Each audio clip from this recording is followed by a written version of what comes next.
ঘন্টার মধ্যে আপনি কেস করেছেন, যে কোনো সময় যে কোনো অসুবিধা ধরে রেখে আমরা গভর্নমেন্ট ব্যবস্থা বিরাট করতে কোনো বা যেমনি করবো এটা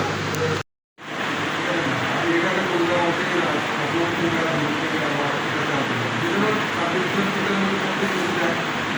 ক্রাউডিংও বেশি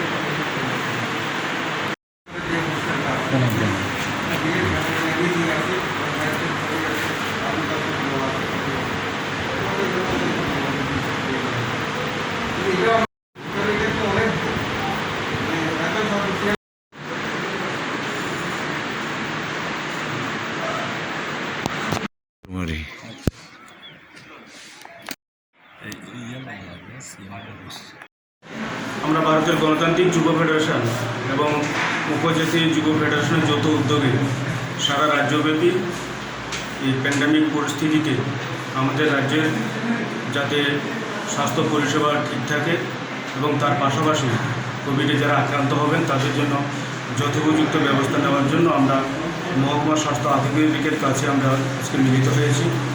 মূলত যে বিষয়গুলি ছিল সেই বিষয়গুলি আমরা আপনাদের সামনে তুলে ধরতে চাই।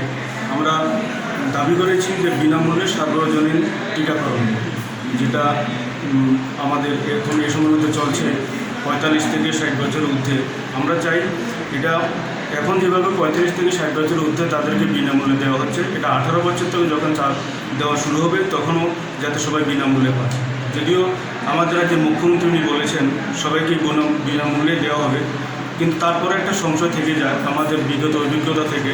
কারণ আমাদের রাজ্যের প্রয়াত অ্যাডভোকেট জেনারেল অরুণকান্তি ভূমি একটা বিষয় নিয়ে যখন কোর্টে আলোচনা করছিলেন তখন উনি বলেছিলেন যে মুখ্যমন্ত্রীর বক্তব্য এটা মন্ত্রিসভার বক্তব্য না।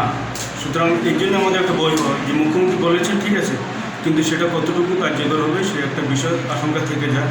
তার পাশাপাশি আমরা দেখেছি গত কিছুদিন আগেও আমাদের রাজ্যের কর্মসংস্থানের প্রশ্নে যখন বিভিন্ন এজেন্সির মাধ্যমে নিয়োগের বিষয়টা আসে, তখন যখন বিরোধী দল সহ অন্যান্য যারা আছেন তারা যখন মুখ্যমন্ত্রীকে প্রশ্ন করেন, তিনি বলেছিলেন বিধানসভার মধ্যে দাঁড়িয়ে পবিত্র বিধানসভায় যে আমাদের রাজ্যে বেকারদেরকে চাকরি দেওয়ার ক্ষেত্রে সরকার সেখানে সচেতন এবং তারা এজেন্সির মাধ্যমে নিয়োগ করবেন না। কিন্তু আমরা দেখছি মুখ্যমন্ত্রী বলছেন এজেন্সির মাধ্যমে নিয়োগ করবেন না, কিন্তু বাস্তবে দেখছি এজেন্সিরা তারা বিজ্ঞপ্তি জারি করে দিয়েছে। তাই আমরা আজকে স্যারকে সেই বিষয়ে অবগত করেছি।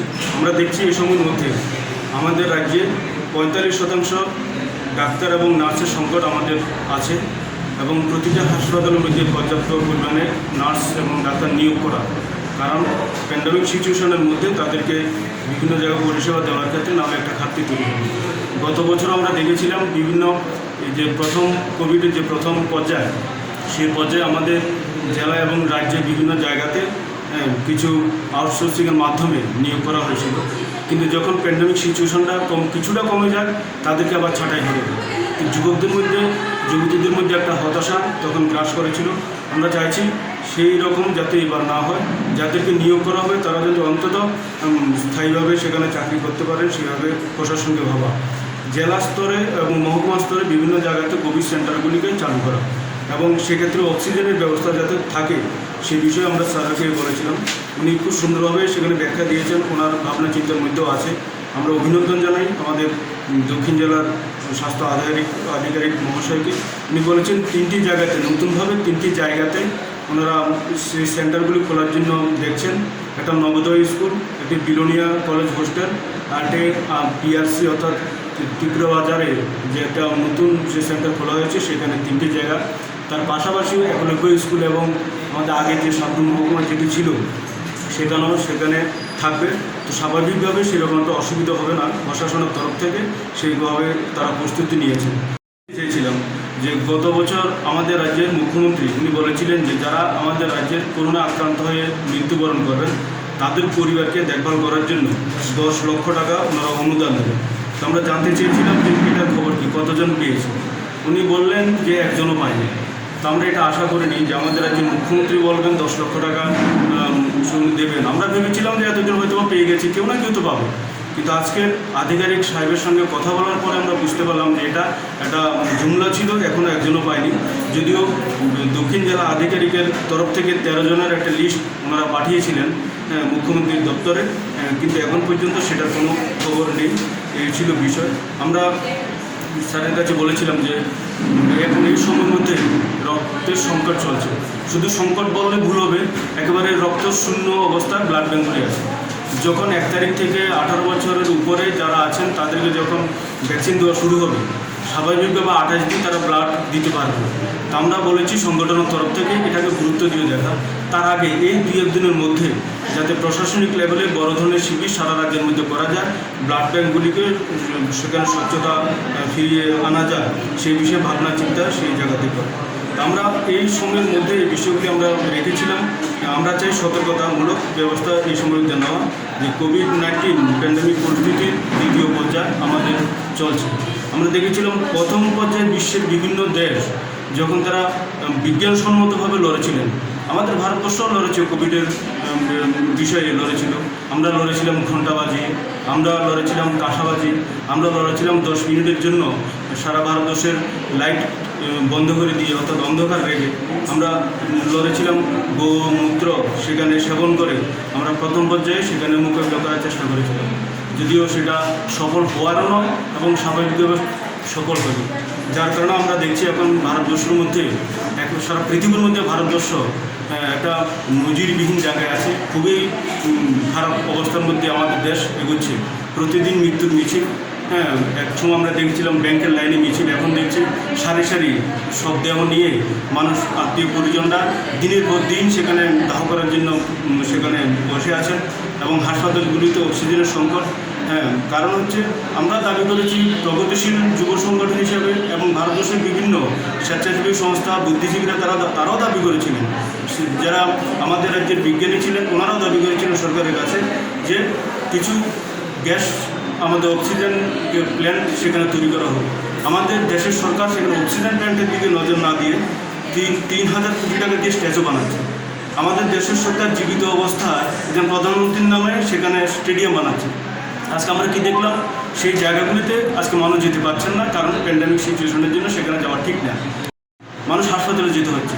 তো সুতরাং দূরদর্শিতার অভাব আমরা বলবো একেবারে পরিষ্কারভাবে, যে আজকে যদি সেখানে স্ট্যাচু না বানিয়ে, আজকে সেখানে জীবিত ব্যক্তির নামে স্টেডিয়াম না বানিয়ে আরও ব্যাপক পরিমাণে যদি সেখানে হাসপাতাল তৈরি করা যেত, তাহলে আমাদের আজকে দেশের এই অবস্থা হতো না।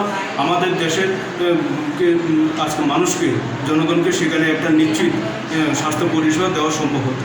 তো যাই হোক, এই বিষয়গুলিকে আমাদের দেশের সরকারকে সেখানে ভাবতে হবে। আমরা চাই যে এই সময়ের মধ্যে সবাই একজনের পাশে দাঁড়ানো, এবং যাতে করে মানুষের বিপদের সময়তে যাতে সবাই এগিয়ে আসা যায়। এবং আমরা ভারতীয় গণতান্ত্রিক যুব ফেডারেশন এবং উপজাতীয় যুব ফেডারেশন যে ধরনের সিচুয়েশন তৈরি হোক না কেন, আমরা প্রতিনিয়ত মানুষের সঙ্গে থাকবো, আছি। এই বলে আমরা এই বিষয়গুলি আমরা আজকে সেই জায়গাতে এই জায়গাগুলিতে আমরা সেই দাবিগুলি রেখেছি। এছাড়া আমরা দেখছি যে এখন বিভিন্ন সময়তে প্লেটলেস ব্লাড সেখানে প্রয়োজন হয়, অর্থাৎ প্লাজমাগুলিকে, রক্ত থেকে প্লাজমাগুলিকে সেখানে আলাদা করে। অর্থাৎ এই পদ্ধতি চালু হওয়ার পরে একটা জায়গা দেখেছে, এক ব্যাগ রক্ত দিয়ে অন্তত 2 জনকে সেখানে রক্ত জীবনদান সেখানে দেওয়া যায়। তো এটা উদয়পুর এবং আগরতলাতে চালু আছে। আমরা চাই, আমরা দাবি মতো না হয় যে অক্সিজেনের অভাবে আমাদের সেন্টারগুলিতে মানুষ যাতে শ্বাসকষ্ট নিয়ে সেখানে মৃত্যু হতে না হয়, তার জন্য সেটা দেখা, উনি সেটা যুক্তিসঙ্গতভাবে সেটা মেনে নিয়েছেন। আমরা তথ্য দিয়েছি যে আমাদের রাজ্যে গত বামপন্থী সরকার থাকার সময়তেই মাত্র 2টি প্ল্যান্ট হয়েছে ভুজঙ্গনগরে। সেখানে এখন পর্যন্ত আমাদের কাছে যা তথ্য, যা অক্সিজেন আছে সেখানে, আর যদি সিচুয়েশনটা খুবই খারাপ পর্যায়ে যায় সেটা বেশি দিন চলবে না। সুতরাং বিকল্পভাবে ব্যবস্থা করা, তো তার জন্য উনি বলেছেন সেই ব্যবস্থা ওনারা ভাবনা চিন্তা করছেন, সেটা অসুবিধা হবে না। তো আমরা চাই যাতে অসুবিধা সেই জায়গাতে না হয়। দাবি নিয়ে আজকে এসেছেন। আমরা মূলত 2টি বিষয়কেই গুরুত্ব দিয়েছি, মানে লিখিতভাবে সেখানে দাবি রেখেছিলাম, কিন্তু আমরা 5-6টি বিষয় আমরা স্যারের কাছে সেখানে উল্লেখ করেছি। সেই বিষয়গুলি আপনাদেরকে বলেছেন, বিনামূল্যে সার্বজনীন টিকাকরণ, ডাক্তার এবং নার্স যে সংকট আছে, 45% সংকট এখন চলছে, সেই বিষয়টা তুলে ধরেছি। জেলা এবং মহকুমা স্তরে যেখানে সুবিধা হয় সেই জায়গাতে অন্তত কোভিড সেন্টার আগাম চালু করা, অক্সিজেনের ব্যবস্থা সহ, এবং রেশনের মাধ্যমে পুষ্টিকর খাদ্যশস্য বিনামূল্যে যাতে দেওয়া যায় সেই বিষয়। এবং গত বছর যে মুখ্যমন্ত্রী বলেছিলেন 10 লক্ষ টাকা অনুদান দেওয়া হবে, সেই বিষয়টার কতটুকু এগুলো সে বিষয়, এবং রক্তদান যাতে জারি থাকে, চালু থাকে, ব্লাড ব্যাংক যাতে শূন্য না হয় সেই বিষয়ে আমরা দাবি করছি। ধন্যবাদ।